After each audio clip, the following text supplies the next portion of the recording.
exec, el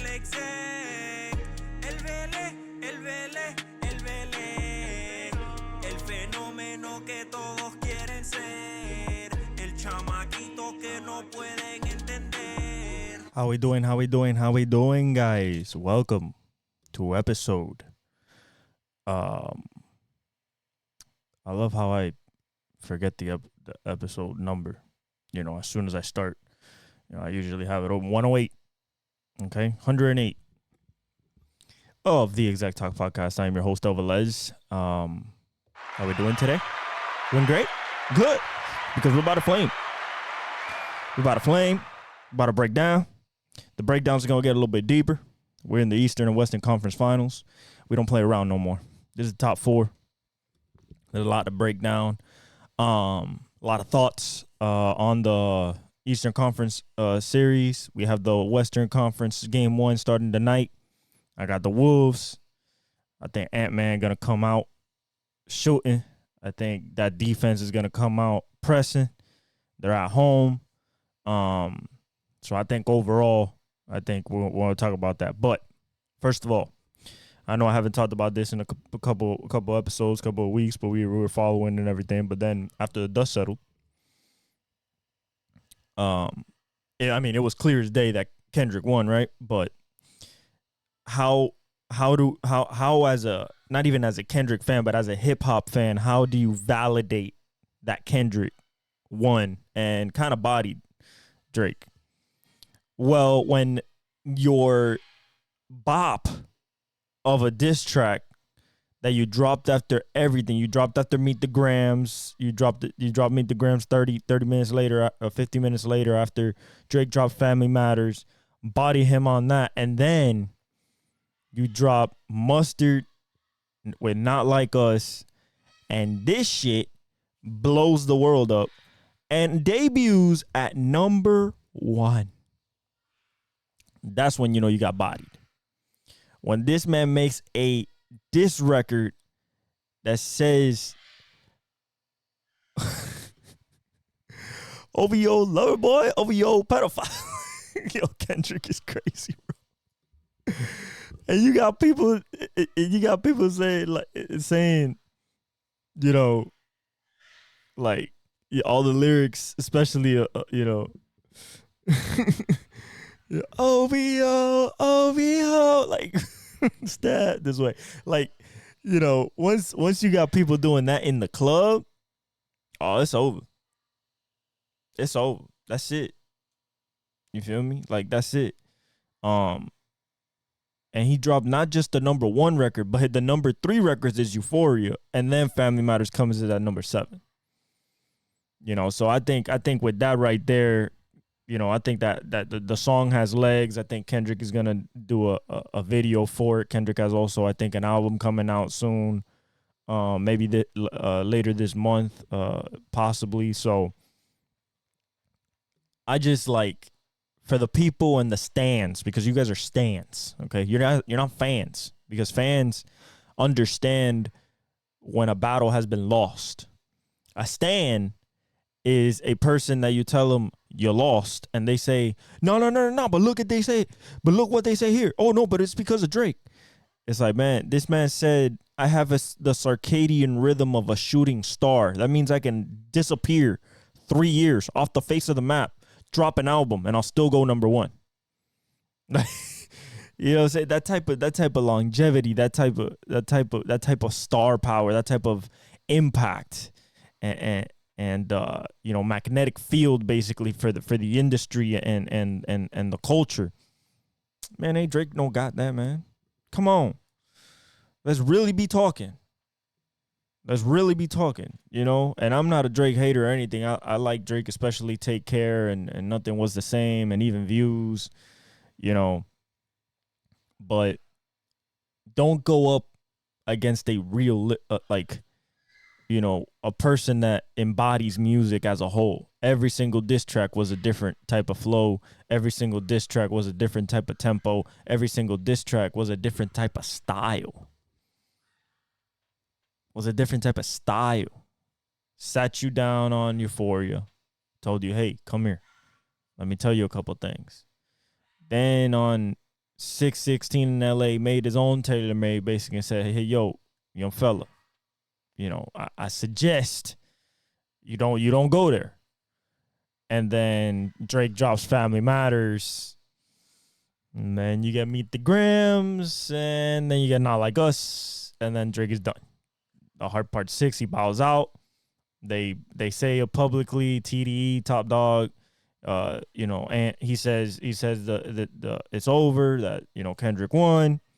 And Drake says, yo, it was a friendly bout. It was nice, whatever, trying to take the publicity out of it. But Not Like Us is running the world right now. Even in his own city, they're making videos, dancing and singing the song, man. So,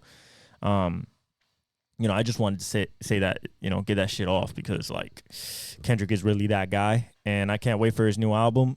And I don't think Drake is having No Summer's Revenge. If No Summer Sweet 16.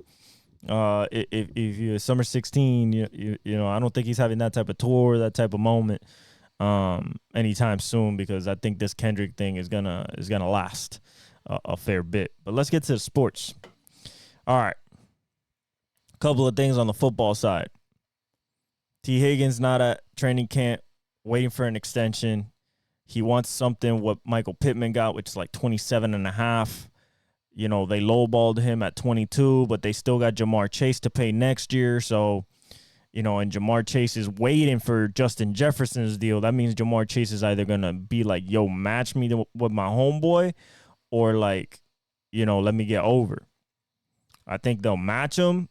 And I think it's going to come somewhere around 33, maybe 34, possibly $35 million a year for Justin Jefferson. I think that Jamar taking 33, 34, even 30, I think, 30 is what Tyreek is at. So maybe like 31, 32, 32 and a half. I think he'd be happy with that. If not, they just straight match him. And then to keep T. Higgins, you're not keeping a number one receiver that could be a number one receiver and anywhere else in the league. You're not keeping him down for that much. You have him for this year. He's not at OTAs. He doesn't have to be until training camp. So I think, the running back was, if they win this year, then they'll find the money to pay both of them if they win.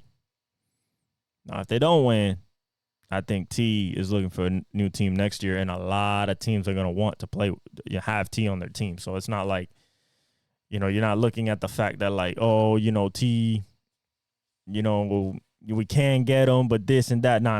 Like, there's no problems there. Like, it's T. Higgins. That's what you're getting. You're getting a 6'4" monster, that can get over the top, and he's only getting better. I mean, he's only like 24. So, another guy that hasn't been showing up to camp, Brandon Ayuk. And that's another thing. So they got Debo, you got George Kittle, you got CMC, you got Brock Purdy, Trent Williams. Your actual number one receiver is Brandon Ayuk. That's your actual number one. Okay, what do I mean by actual number one? Debo is not a number one receiver mold in technique. Ayuk is a technician. Yes, he has speed. Yes, he's powerful. And everything, but Ayuk is a technician. His best attribute is his route running. His second best attribute is his strong hands. That's what he is. And his third is toughness. He's very tough. So, maintaining balance, taking hits and stuff like that. Then it comes to speed and stuff like that. But his route running is his number one attribute. He is the true number one there. Debo is a number one offset as a running back, but skill for skill, wide receiver wise, Brandon Ayuk is a more polished receiver. That's why they say, oh, if you can really, if you can match up, if you're a true corner, if you're a Sauce Gardner, you're like, a Charvarius Ward, a McDuffie, if you're truly one of those guys, you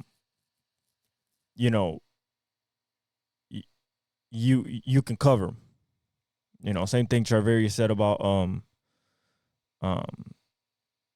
L'Jarius Sneed. He said same thing he said about Tyreek when he bodied him in the playoff game. Like, you can't get off press. You know what I'm saying? Debo is the same thing. Debo, if you're a true corner, technique, Sauce Gardner, Pat Surtain, Marcus Lattimore, like if you're Marshawn Lattimore, like if you're a true corner, then you could cover Debo. But the thing is with Debo, it's like it's not just being a true corner, it's having the size and the strength to keep up with Debo and then the speed. And that's where corners get into trouble. That's where safeties get into trouble, and then you get the mismatches with linebackers where like, oh, they don't got the speed. Ah, damn, but then the safety's not powerful enough. Then a corner is not big enough, so that's where you get the Debo mismatches. But the number one receiver on that team is Brandon Ayuk. And if they lose Brandon Ayuk because they don't want to extend him, I mean, you're talking about that's a $25 million receiver. And, places that would use a guy like that to the best of their ability. I'm looking at Washington, putting him next to Terry McLaurin. You lost Curtis Samuel. I'm just spitballing here, That's somebody Aaron Rodgers would definitely be like, yo, knock the door on that one. The Texans can't fit another superstar on there. The Colts possibly, but now you also have Adonai Mitchell, which is like a T. Higgins type in size. Tampa Bay, that could be a place right there for Baker. Mike is getting older. You put him next to Mike and Chris. You got a trio right there. That's a place. That's a place. The Packers, Ayuk is young enough that he can join into that crew right there with Watson and Jalen, Reed, Dubs, But overall, if you don't pay these people, if you don't pay these guys, they're gonna go to better team. They're gonna go to other teams and they're gonna hurt you. They're gonna hurt you, and you're gonna be like, damn, I wish we paid him. Yeah, I wish we paid him. And that's tough. And that's tough. If you guys see me moving around, I'm actually looking. No lie, I lost my phone on the table, guys.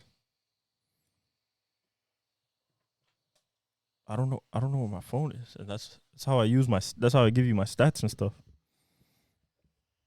I seriously just lost my phone. This is nuts. How does that happen? I just had it. Man. Okay. Well, this is going to be bad here. All right. So, Ayuk and T. Higgins not showing up. Okay. So, let's talk about Monaco. Okay, this weekend. If we're speaking seriously, I believe that it's probably not going to be that competitive of a race. And as a Formula One fan,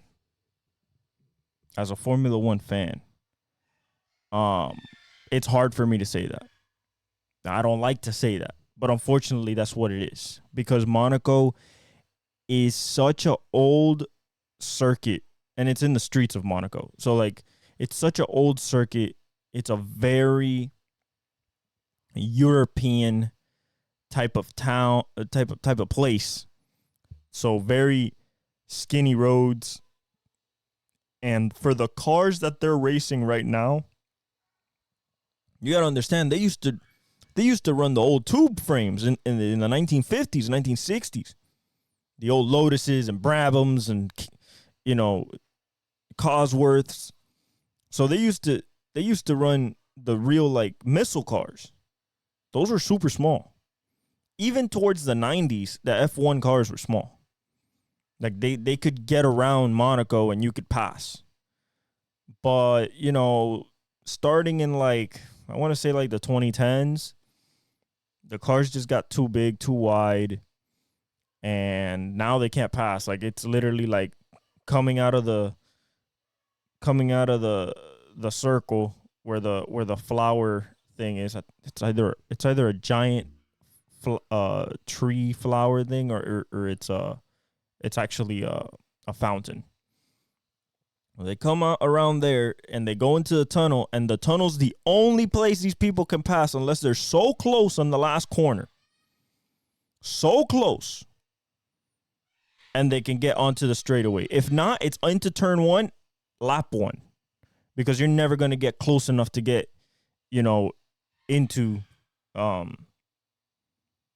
you're never going to get close enough again, especially to Verstappen. Like if we're being like actually realistic, you're not getting, I found my phone. You're not getting to Verstappen. And that's obvious.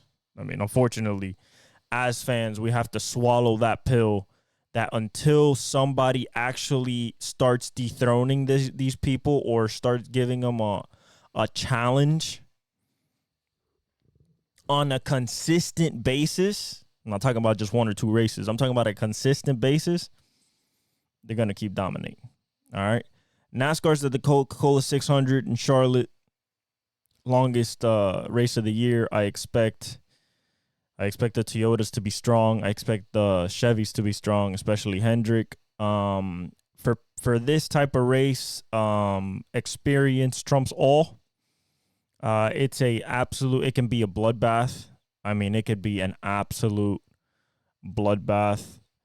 And what I mean by that, so much can happen in 600 miles. It's the type of race where you can get a lap down 10 laps in, get the lap back 30 laps later, and race for the win at the end.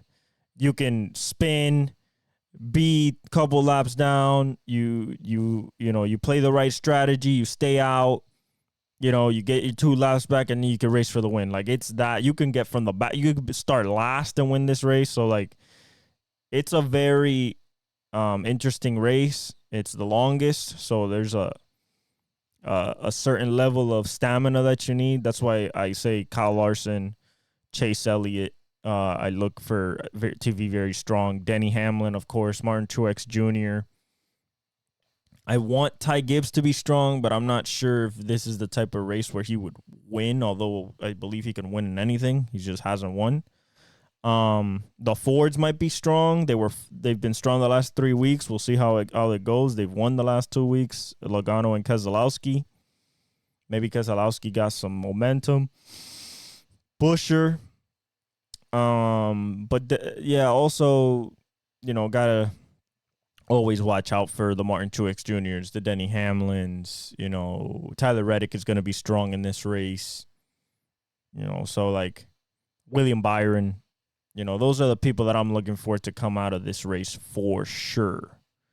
And then the Indy 500. It looks, from qualifying, practice, it looks like the Penske cars, Scott McLaughlin, which is on pole, Will Power, and Joseph Newgarden. It looks like they're going to dominate. But the thing about the Indy 500, it's like you can have the fastest car, but you don't want to be first on the last lap. And it's so funny because it's literally like you sitting as a fan and the guy in front is a sitting duck coming out of turn 4. If the guy behind him just stays right behind him. Like if you just run a normal lap at Indianapolis and stay behind the car in front of you, in the front stretch, you're going to be able to pass him. So, like, it always comes down to a last lap pass, whether that's in turn 1, going into turn 3, or heading to the line. It's an exciting race. Pit stops are crucial. Alex Palou lost his on a pit stop last year. Anybody can win, but at the same time, the favorites do win sometimes. But anybody can win. You have had Takuma Sato win 2 of them. Marcus Ericsson. Like, these are non-champions. But you've also had Joseph Newgarden win it. Will Power. Scott Dixon. Elio Castroneves, the legends of the sport, Dario Franchitti, the legends of the sport has also won it, Tony Kanaan. So I like Alex Palou. I think that he's poised to win it this year, the professor of precision. So I think I got Alex Palou, but I would not be surprised if a Herta, Scotty Mack wins it from pole, even Will Power. Kyle Larson starting 5th. If he wins this race and then goes to the Coca-Cola 600 and either has a top 5 or wins, I think we found our new Mario Andretti because he was the last guy to do that shit. So, and that was a long time ago. It was in the 80s. So, I'm excited for the race. I'm always excited for the race. All 3 of them. And then, of course, we have playoff games. So let's start. Boston wins game 1. As I said they would. Now, the journey to this win, very interesting. And then we saw and we learned a lot about how this series is going to play out because of what happened in this game, I believe. So Boston wins game 1 in OT. So let me set up the scene. 12-0 in the first quarter. And I'm like, oh, shit. Here we go again. Here comes the game 1 blowout. We thought that Indiana could keep up with pace. They were turning the ball over. They were making shots. Okay, it looks like, Boston's going to, deal with these people. But what does Boston do the best? Play with their food. Now, it's all fine and dandy when it's Miami with no Jimmy Butler, no Terry Rozier. That's all. That's real fine and dandy. When you got no threat against you. When it's the Cavs with no Donovan Mitchell the last 2 games and no Jared Allen the whole series. Yeah, that's nice. So they can't fight back. So you have an easy win right there. Game 1, all right, we got them out the crib. That's it. Let's go try to get game 2, which you guys haven't done. But when your food starts fighting back, when it starts giving you some indigestion, when it starts fighting back, like, hey, don't brush me off like that, it can get a little tricky. Now, based on what happened in game 1, I was considering maybe picking Boston in 6 instead of 5. And I also see a possibility that this could go 7. But as of right now, I'm going to stick to my guns and I'm going to say Boston in 5. Now, if we look at this game as a whole, it was exciting. There was not a dull moment about this game, especially at the end. Okay?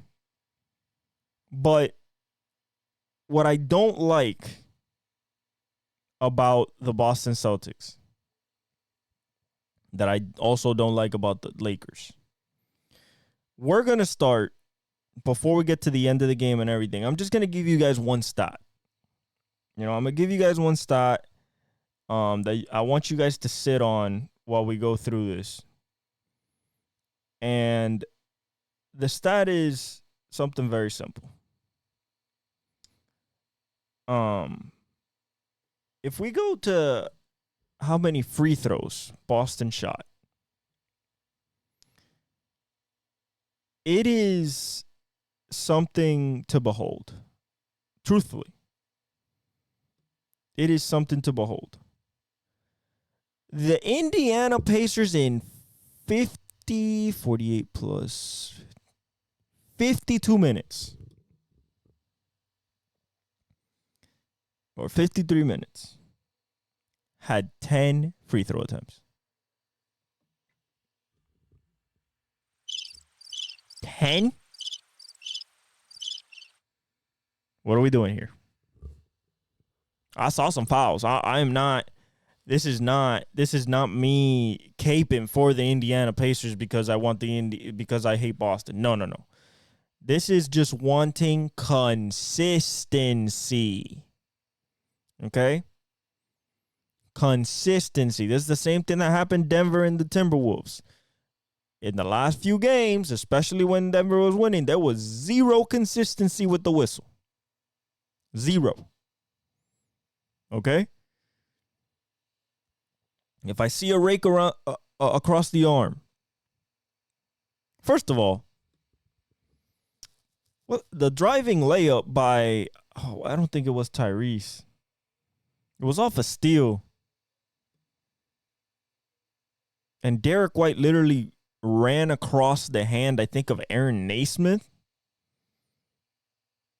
And they didn't call a take foul, and that's exactly what it was supposed to be. But besides that, it was 10-30. And you say, yo, Velez, but 10, it's only a 20 free throw attempt difference.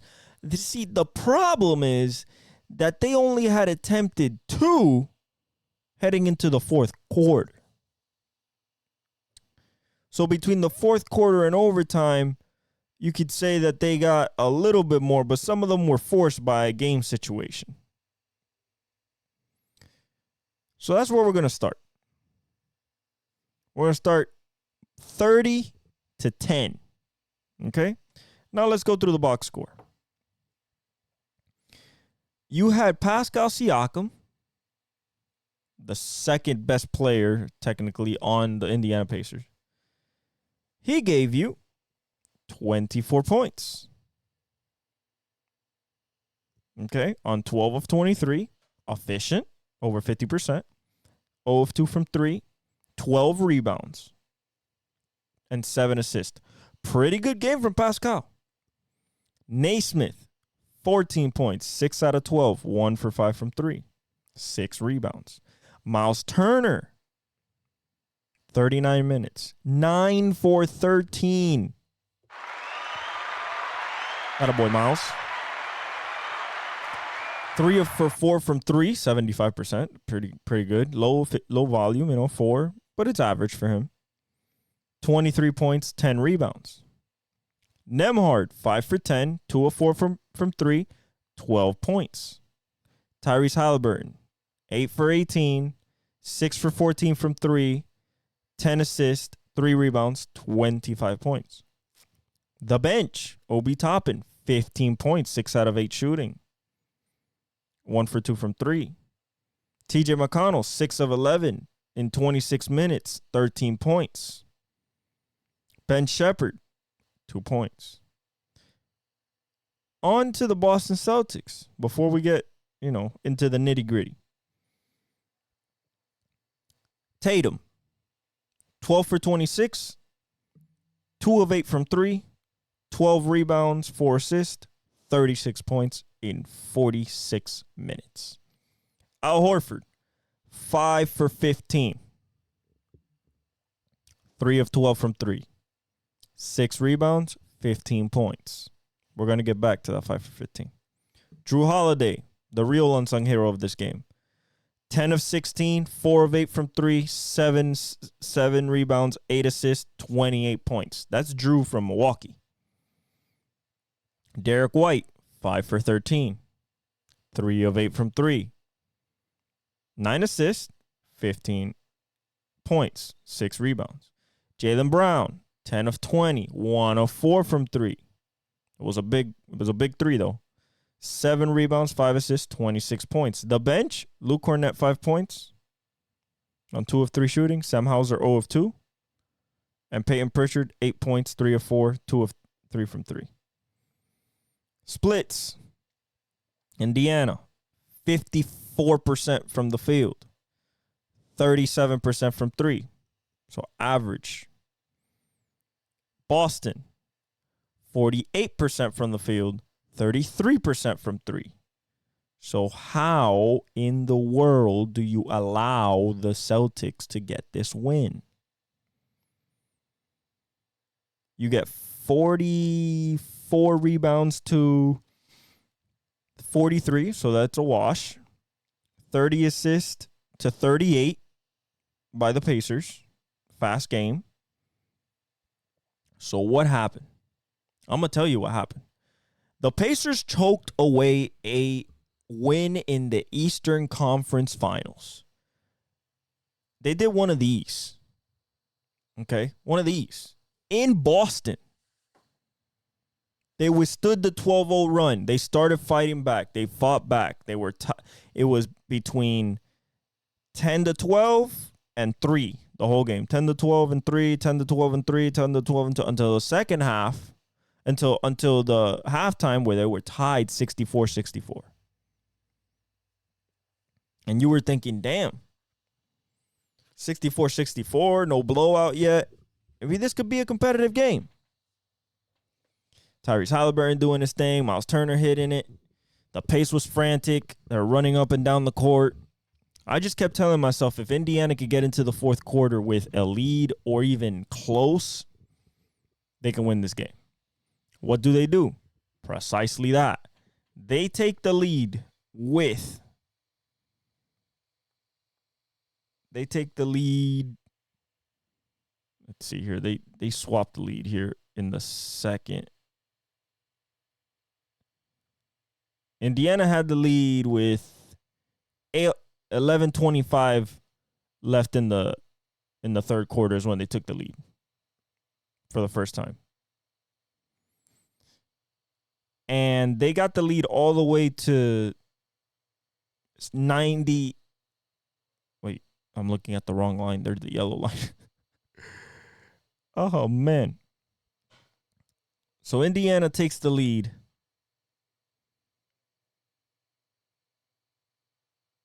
(64-64) halftime. Indiana takes the lead 11:25 in the third. Tyrese Halliburton driving layup, right? Then they battle for the lead for the next couple minutes. Then Boston goes up.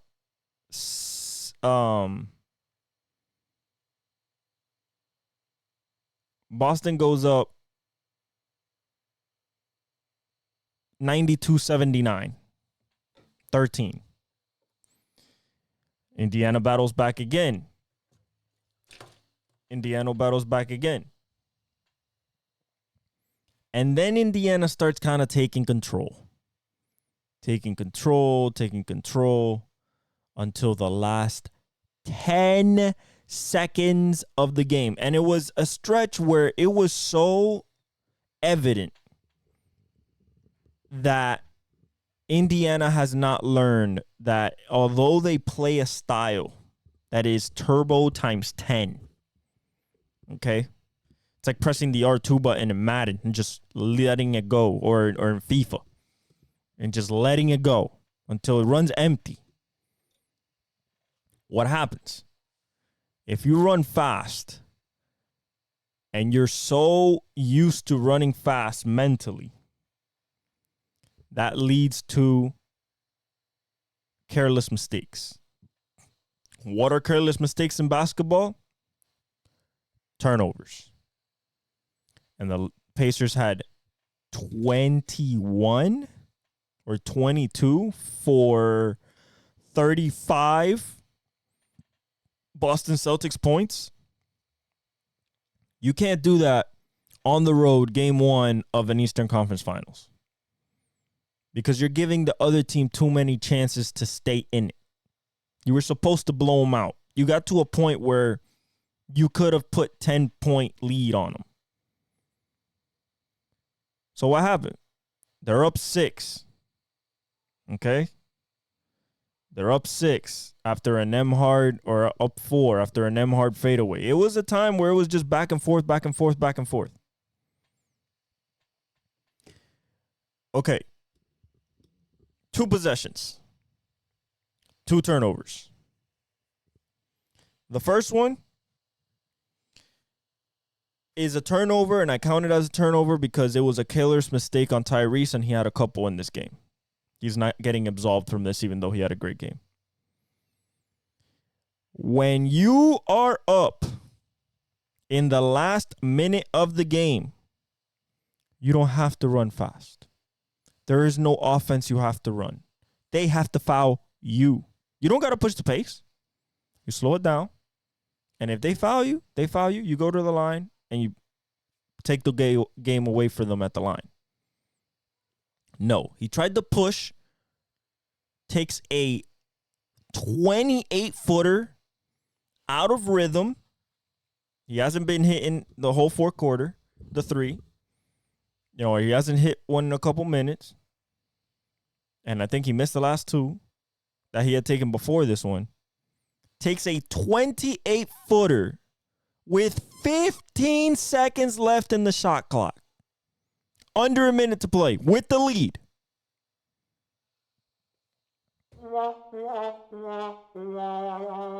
Lack of game and score awareness. Lack of game and score awareness. That is stuff that you learn when you've been through playoff battles. They had the same problem against the Knicks. They could not execute down the stretch because they turned over the ball too much at the beginning of the Knicks series. That's what happened. Same thing with Orlando. They had a lead. No, Orlando went against the Cavs. My bad. Against the Milwaukee Bucks when they took them to overtime. You know? So, what does this say? Well, after that three, Celtics come down. They miss a bunch of they caught 4 offensive rebounds in a row off of missed shots. I'm talking about missed layups, open 3 from Jason Tatum. I knew he was going to brick that shit. I saw that. As soon as he caught that ball and he took a sidestep, I'm talking about the one in regulation, wide open. I was like, he going to miss this shit. Clank. Miss. He missed the turnaround jumper from like 10 feet. Missed that off the back. So I'm thinking, okay, this game's over. All right. So it comes for the Indiana Pacers to inbound the ball. Rule number 1 of inbounding the ball when the game is waning. Run to your basket. Don't run to the other team's basket. What does Pascal Siakam do? He sees that Nembhard. First of all, Nembhard should not be throwing that ball in. It should be an experienced guy. TJ McConnell, Miles Turner, somebody that knows Pascal Siakam, somebody that knows how to pass the ball in crunch time situations. Nembhard is in his second year. Okay? First mistake.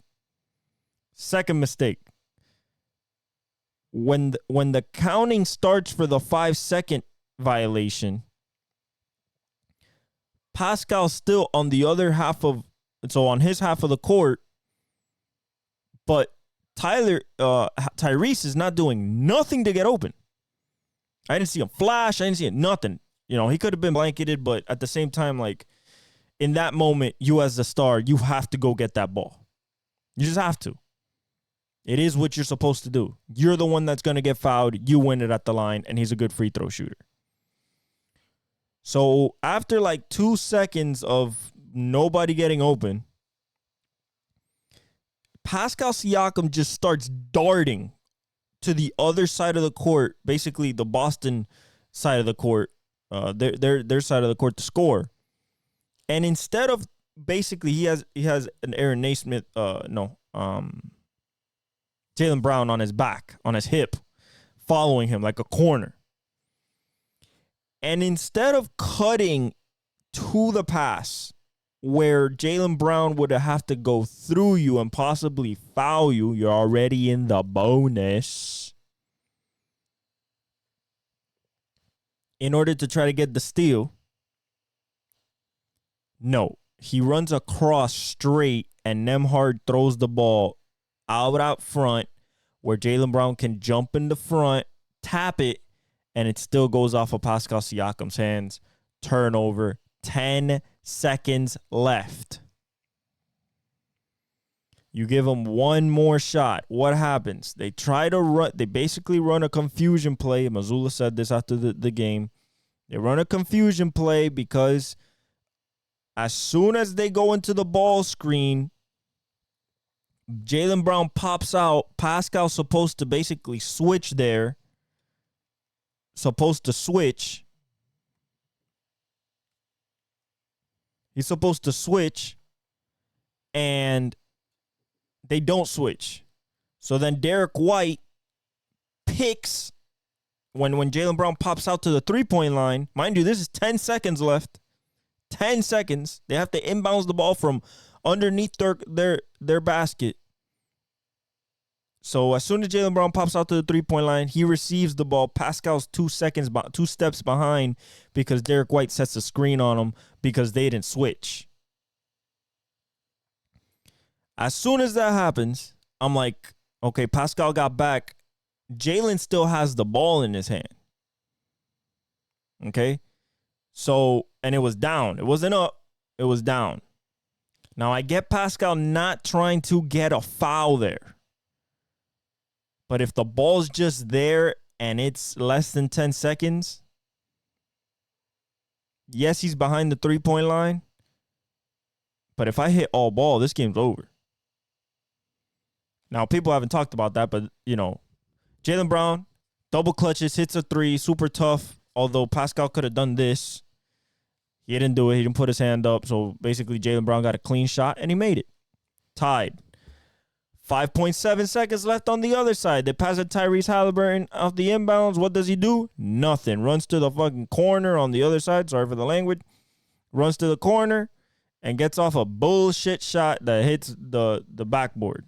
As soon as that shit went to overtime, I knew that they were going to lose. Because their momentum was taken away from them. Jaylen, listen. I don't want to hear you Jason Tatum stands and everything. Okay, he had 36. He had 10 in OT. But he missed like 3 game-winning buckets in regulation. Now, he came in OT, got the layup, he put the,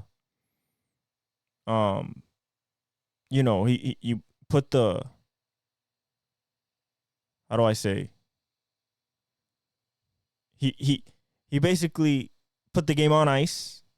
Now, Indiana didn't execute down the stretch. We could talk about Tyrese Halliburton turning the ball over like 3 times, tripping over his own, like still trying to push the pace for no reason with the lead, even in OT. But the number one mistake here, besides all this, was that Rick Carlisle had a timeout during the inbounds play with 10 seconds left and did not call a timeout. If you see Andrew Nembhard not being able to bring in the ball by second number 3, I'm like, yo, timeout. I have a timeout. Let me move the ball forward and all we have to do is inbound the ball. They have to foul. We're up by 3. So they tricked away that game in overtime.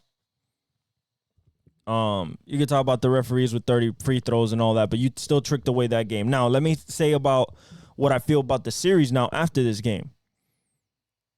Although everybody believes that Game 2 will be an absolute Boston blowout, I beg to differ.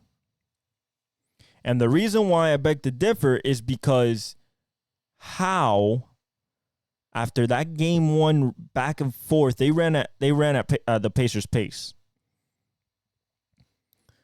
You have to understand that without Kristaps Porzingis, Al Horford is the biggest liability against the guards. Tyrese Halliburton, TJ McConnell, Andrew Nembhard, Naismith, like Pascal, they picked on him. Relentlessly picked on him. Picked on him in pick and roll. Picked on him in one-on-one. He can go against big guys, but he cannot go against the fast guys. We know this. He got cooked by Steph Curry in the finals.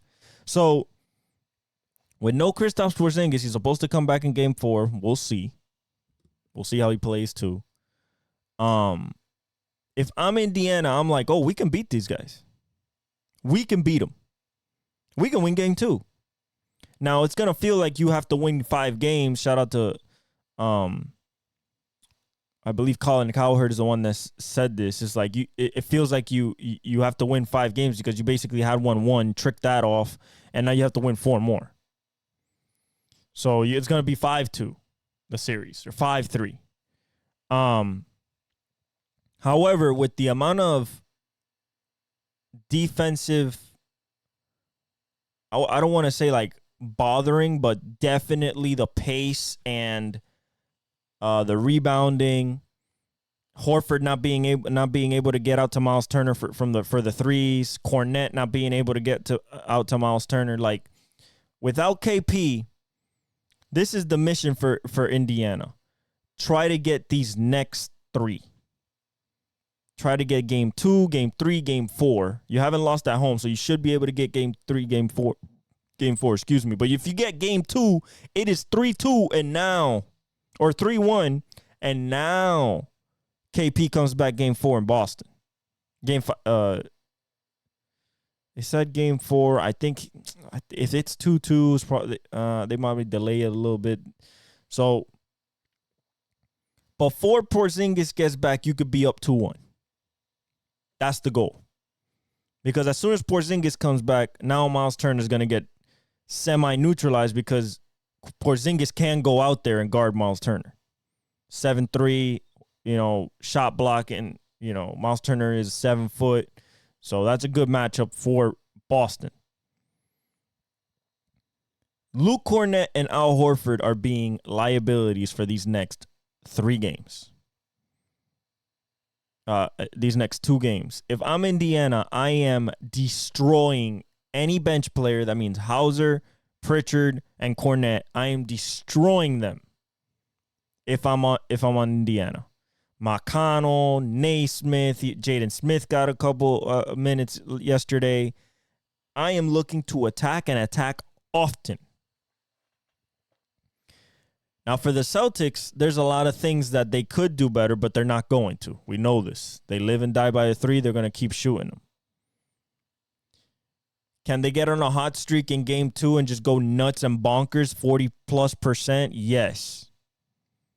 The problem is that the other team can do the same thing. And because the other team can do the same thing, it's going to come down who is going to want it on defense. And yesterday, what I saw was that Indiana defended. Indiana defended well enough to win in Boston. Not that they're afraid of the moment, of the environment. And Rick Carlisle said it plainly. It was my bad. We lost that game because of me. Okay. Well, it's time to bounce back in game 2 tomorrow. There is a certain part of me that believes that this can go 7. I know it sounds crazy, but hear me out. The way I look at Tyrese Halliburton at 24 years old,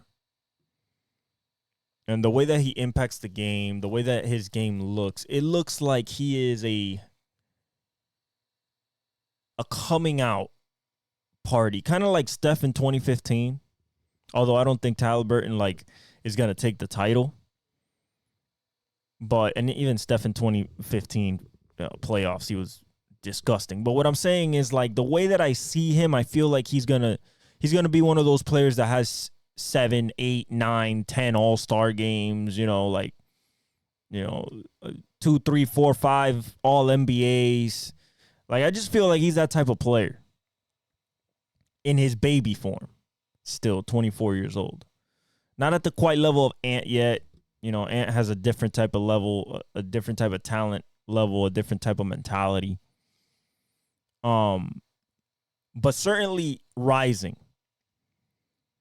And if Tyrese Halliburton wakes up to the next form of his career in this series, then I feel Indiana can keep up with the Celtics and win.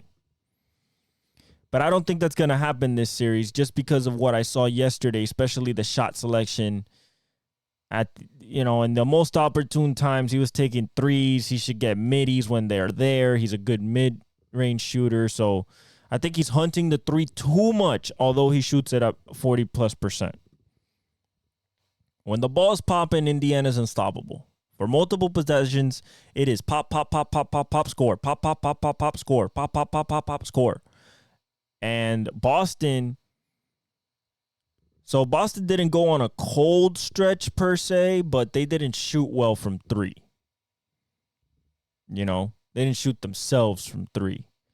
If that continues happening because of the Indiana defense and not just because of shot variance, which is basically make or miss,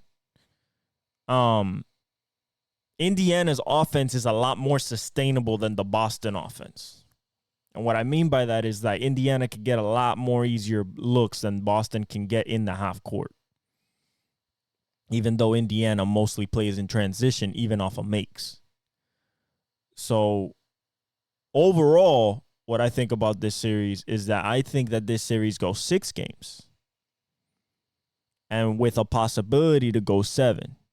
I don't think it will go 5 just because automatically I think I'm penciling in Indiana getting both of them at home. They're a different team defensively, and offensively they're a juggernaut at home at Gainbridge. So I think it's going to go 6 with a possibility of going 7. Is there a possibility that Boston loses game 7? 1, anything can happen in the game 7, and 2, they've already done it against Miami. So yes, it's a possibility that they can lose game 7. It's all about, can Joe Mazzulla understand? And I don't want him to understand because I hate the Celtics, but if we're talking just strictly like, basketball and what they can do to actually just win or use their best attribute to win, they are so much more a physical team than the Indiana Pacers, but they don't exert it on the offensive end as they should.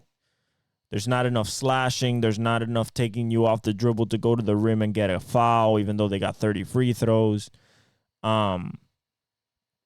There's still a lot of settling for threes and jumpers and turnarounds and inefficient offense that just doesn't look good, especially when you're missing shots. The problem with missing shots against Indiana is that if you miss shots against Indiana, that rebound is jumping 40 feet in matter two seconds, and you're getting a layup by Obi Toppin, Aaron Naismith, whoever the hell was at the other end. But I think Boston has enough, especially if KP comes back, to definitely finish off the Indiana Pacers. On to the next series. Tonight, in a matter of about an hour, 22-year-old superstar Anthony Edwards goes up against the 25-year-old superstar Luka, with Kyrie by his side, a first ballot Hall of Famer, and most people think he's the most, well, not most people, but a lot of people in the media and in basketball think that he's the most skilled player ever. On that point, I feel like there's like 3 or 4 guys that you can put in that ilk. I'll just say stylistically and as watching, there is very few people that have a pretty as a game and as beautiful as a game to watch than Uncle Drew Kyrie Irving. Kai is a magician with the basketball. He's kind of like Messi on the soccer field. You never know what he's going to do, and he doesn't know what he's going to do. He's talked about it before. His opponents have talked about it. He plays off of instinct. Every dribble's an instinct. Every counter is instinct. It's something crazy. It's crazy. Ambidextrous, can make any shot he wants, shoot from anywhere, get hot like nobody else can. And Ant said, hey, I'm a guard Kyrie, so we'll see about that. And I love that from Ant because, like, one is like, damn, you're really challenging that man after he's been docile the first 2 rounds. But at the same time, I love the competitiveness and the edge and the tone that sets for the series. Like, yo, this ain't going, hey, I'm here. I am here. I'm going to guard you. Now, on the other side, they're not going to guard him. They're going to put Derrick Jones on him, PJ Washington, and I believe they will get cooked alive by Ant. So, like I said, I got Timberwolves in 6.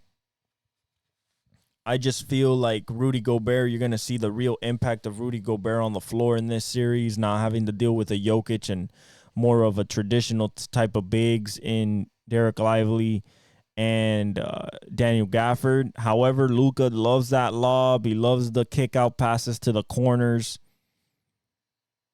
The main thing about this series, if I must be honest, can Jaden McDaniels do the job that Lou Dort was doing on Luka, even though Luka's not at 100% right now? And the next X factor is that, is Kyrie sleeping or is he actually slumping? If he's sleeping, the Timberwolves have a problem. Unfortunately, as much as I love the Timberwolves and I believe they're going to win this series, I don't think Kyrie is slumping. I think he is focusing on the defensive end, especially in that OKC series with SGA and everything. He knew that he should have to take that matchup, personally, because they were going to try to attack him on it, and let the offense run. I think Kyrie's going to get in his bag in this series. Couple 30 bombs. And the reason I feel that way is because Kyrie is this is the Western Conference Finals. If it's a time to turn it on, it's now. You don't wait till the finals. You got to make it there first. So in order to make it there, you lollygag the first 2 rounds, focus on your defense. All right, cool. We want Cleveland Kyrie. 2016 Cleveland Kyrie. And in order to get that, he really has to he's turned down some good looks from 3, some middies, floaters at the rim to kick out pass. Like, he's transition threes. He's turned down a lot in the last 2 series.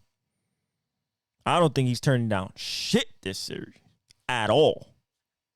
Nothing. He taking it. Yeah, he might be passive like maybe the first quarter, but I expect him to start of the third quarter, the first person that touched the ball is going to be Kyrie. Like, that's the type of series I think that Kyrie is going to have. I think Luka will have an efficient series, but I do not think he's 100%. And by Luka not being 100%, he can't average 35 a game. He can, but it's going to be a lot more exerted energy, pain.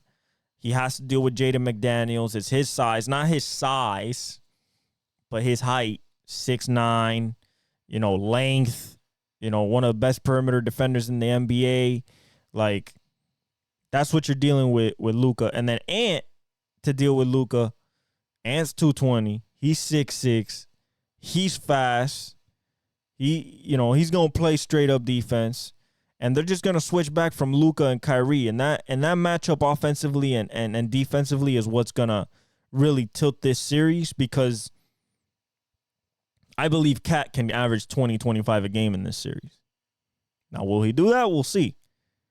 But if Cat averages 20 and McDaniels just gives you 15 a game, if McDaniels can give you 15 a game, Ant can go off for 40.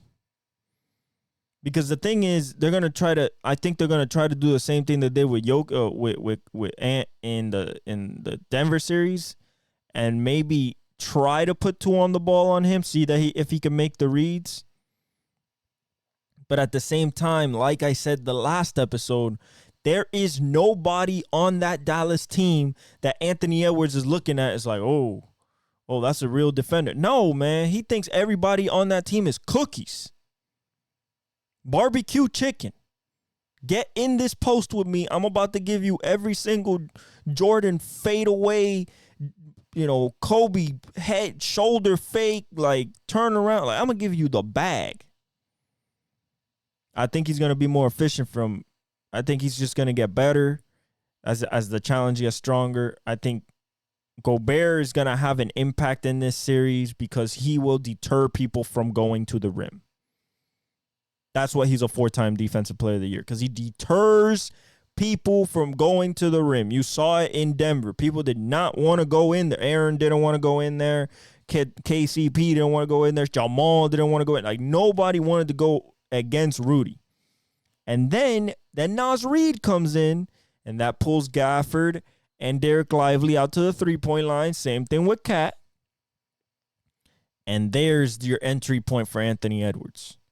Because just with Gobert on the rim, and if Gobert's not in the game and it's just Nas Reed and Cat, it's gonna be drive downhill city all day. Dunks, layups, middies, and then you're gonna get so polar, you're gonna get so panicked by the drive that he's gonna hit you with that step back. Bing! And once that step back is going, the three's going for Ant. Hey, he going, and he going off. 12, 13, 16, 18 straight. Like, it just takeover mode. You know what it is? And I think there's going to be different takeover modes in this series, respectively. I think you're going to have Ant takeover mode moments, Luka takeover mode moments, Kyrie takeover mode moments, maybe Cat takeover mode moments. Then you have the role players that can really pop off. You have the P.J. Washingtons. You have the Tim Hardaway Jr.'s, the Jaden McDaniels, the Mike Conleys, Nickeil Alexander Walkers that could really just go off out of nowhere. Nas Reed. But the reason I picked Timberwolves in this series is because that defense travels. That defense will go to Dallas. And if they have a chance to sweep, they will sweep. Like, if Dallas comes out faulty or something like that, like, they will capitalize. And that's why I think Timberwolves win this in 6. I'm excited to see the game, man. I'm excited to see Ant in this stage.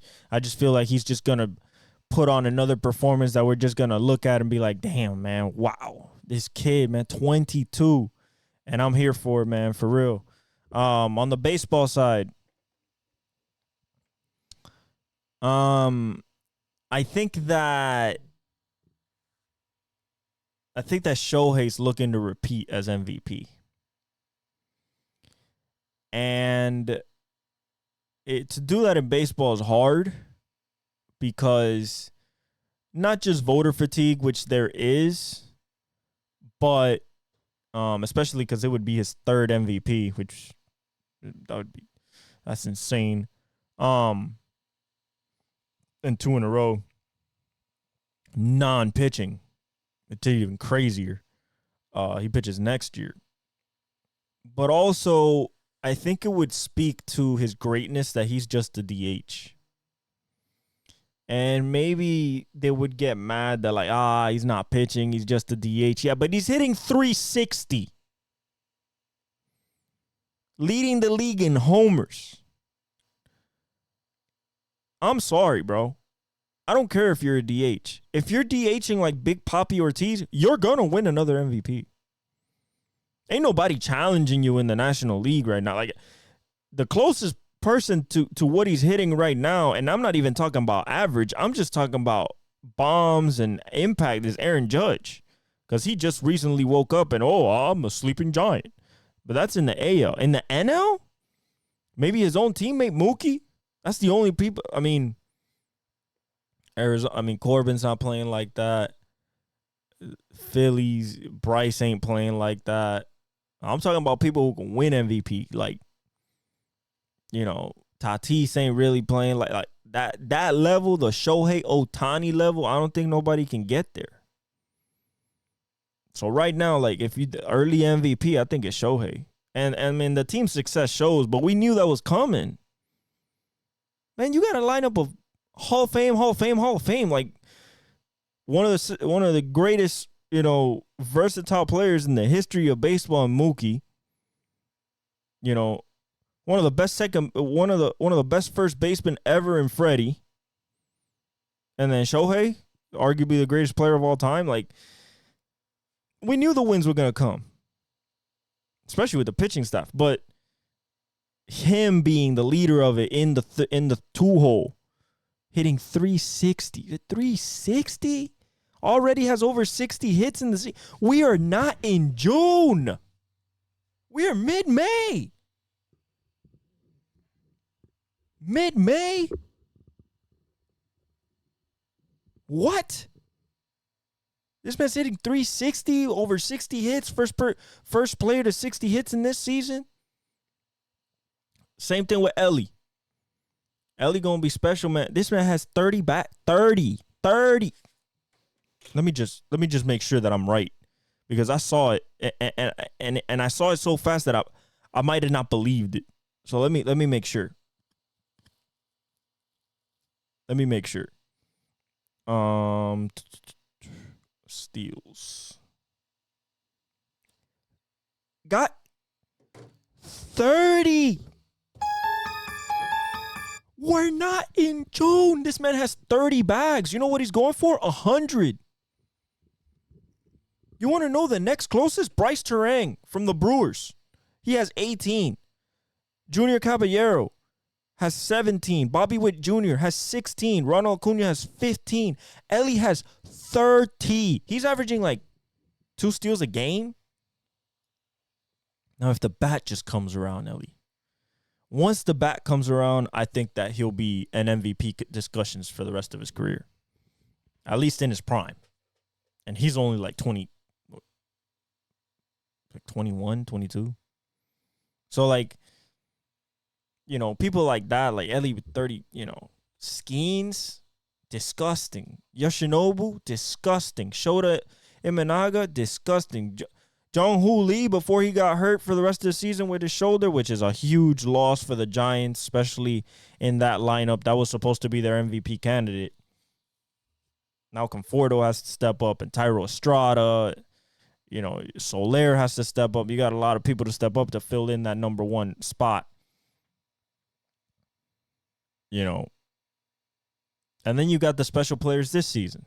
William Contreras, you know, Julio, where are you? Wake up. Vladdy, where are you? Wake up. Bo Bichette, Carlos Correa, you know, Breggy, Altuve, Jordan. You know, some players, they just haven't woken up. I mean, it's early, but it's never too early to wake up. There's pitchers also that haven't woken up either or having down seasons. You know, I'm not seeing crazy numbers out of Aaron Nola, Jordan Montgomery, you know, Nasty Nate, Nathan Evaldi, Zach Eflin, you know, even Freddie, you know, fastball Freddie Peralta. Like, I haven't seen domination from anybody who was, you know, in the discussion last year of like super pitchers. Besides, you know, Glass now been pitching great. You know, Cease has been pitching good. But nah, it's all the new kids. Tarek Skubal, you know, Cole Reagans, Grayson Rodriguez, Corbin Burns is still there, Max Fried, you know. But like, you know, the pitcher, you know, JV's not doing well. Max Scherzer's hurt. So is DeGrom, Kershaw. So we're not seeing the legends either. I mean, besides JV. And he hasn't pitched great yet this season. But overall, I think the season is very young, but we're starting to see some trends. And those trends, I believe they're going to continue, especially Shohei Ohtani and Elly De La Cruz. I think William Contreras is basically having an MVP season. I think that he's going to stay at this type of level. I mean, he's hitting 334 with like 10 bombs, a bunch of doubles, barely strikes out. You know, Randy Arozarena hasn't woken up. Cole Seager still hasn't woken up. So there's a lot of people that still have to, like, make an impact in this season. I think they will eventually, but, you know, for example, the Yankees is, right now, what I've seen, this is purely Soto, Judge, Stanton. That's it. That's what they're living by. Like, you know, Volpe has to, Trevino, you know, even Rizzo, like, you have to show up. Because these three are not just going to carry you the whole season and into the playoffs. This is not going to happen. But overall, man, it's really fun. Baseball is super fun. I'm really excited for the rest of the season. But, what we're talking about here is NBA for the next few weeks. I mean, we are breaking down these games. I'm going to break down, tonight on next week's episode, and we're going to break down. It's a game every night, so I'm breaking down. We're going to go through these series.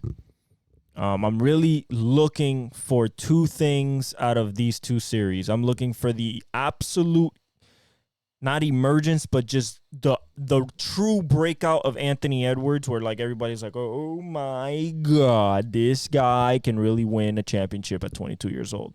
And I'm saying that not like the media people believe it. They finally see what I've been seeing. But I'm talking about the masses, where they're like, Anthony Edwards, it's, oh my God, and you got people reacting to Anthony Edwards and stuff like that. Like, if he wins the chip, I cannot wait to watch that documentary, that Chasing History by the NBA that they do every year. The documentaries and the pieces that they make on YouTube, like Pio Trex Productions, with the NBA players saying how good Ant is and describing how it is to play against them. Like, I can't wait for all of that for whoever wins. Now, I do want Ant to win, I believe Ant will win this year, but Luka's piece would be crazy. Kyrie's piece would be crazy. Tatum, I think Tyrese Halliburton will have a better piece than Tatum, to be honest, because it's like, okay, finally you made it. Like, this team was built to win a championship for you. You couldn't beat Curry because he walked you down. So let me give you KP, Drew Holiday, and if you don't win it this year, I mean, especially against a 22 or 25-year-old on the other side, I think Jaylen Brown should have his own team. That's just me. Send them to Miami. That's just me. I'm just saying, that contract is an albatross. I get it, but I just feel like he's in the James Harden role. Like James Harden was at OKC, and even though he was a six man, but Jaylen Brown is starting. I just feel like Jaylen Brown really has that dog in him for like a Miami or send him the Knicks. Like, he really has that dog to be all NBA, all star. I mean, he's been all that, but I like that the focal point. I believe that maybe not the left hand, but he has the shooting, he has the power, defensive shots. Like, he has everything that you need. So I'm really excited. Go Wolves. But overall, I'm excited for everything. This is what you're about to see in this Mavs Timberwolves series is elite all-time offense versus elite all-time defense. And I'm here for it. I love you guys. Like, subscribe, hit the notification bell. Comment, and God bless you guys, and I'll leave you with the outro.